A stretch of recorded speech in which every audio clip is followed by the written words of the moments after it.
this legislation. Kia ora.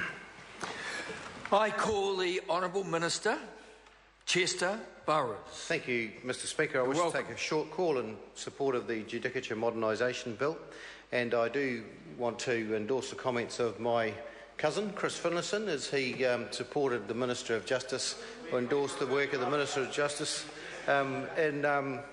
in respect of the hard work that she has done in pulling this bill together, but also the work that he himself had done.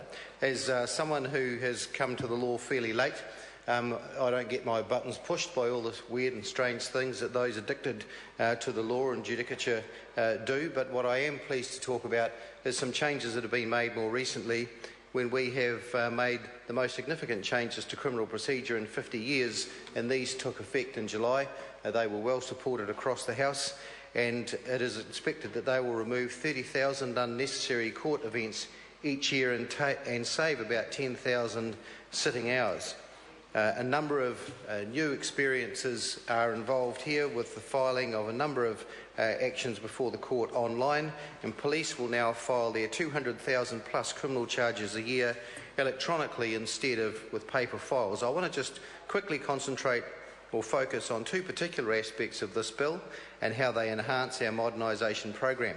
The government has moved to take advantage of huge benefits of video links, AVL, and a number of appearances before the court now occur by audio-visual links, saving corrections, police and courts time and money, and improve safety, and even the prisoners themselves enjoy the prospect of being able to stay involved in the programs that they are in prison, rather than having to travel in a prison van, sometimes for several hours, sit in a cell for somewhere they're scared of or just don't like, for a 10-minute appearance before repeating the whole process and going back to prison later on. And earlier this year, Corrections Minister Anne Tolley and I announced a $27.8 million expansion to AVL in 14 more courts and 9 more prisons, and the first of the new courts is due to come online next week. The second change I'd want to focus on is moving to a single unified district court. And previously, our district courts were 59 individual registries, each operated in its own little world and its own little fiefdom. In a modern New Zealand, where you can wake up in Invercargill, make it to Wellington for an afternoon tea, and then get to Kaitaia by dinner time, it all seems nuts not to have one court which covers the whole registry of New Zealand. Making good use of our court resources is an essential challenge for our court system. No one benefits when a courtroom sits empty.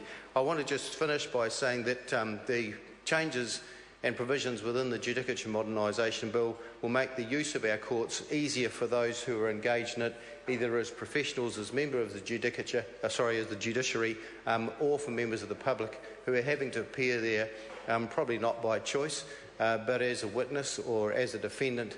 And an open, free and transparent justice system is what we're all aiming for, and this will make it an awful lot simpler and easier to achieve. Thank you.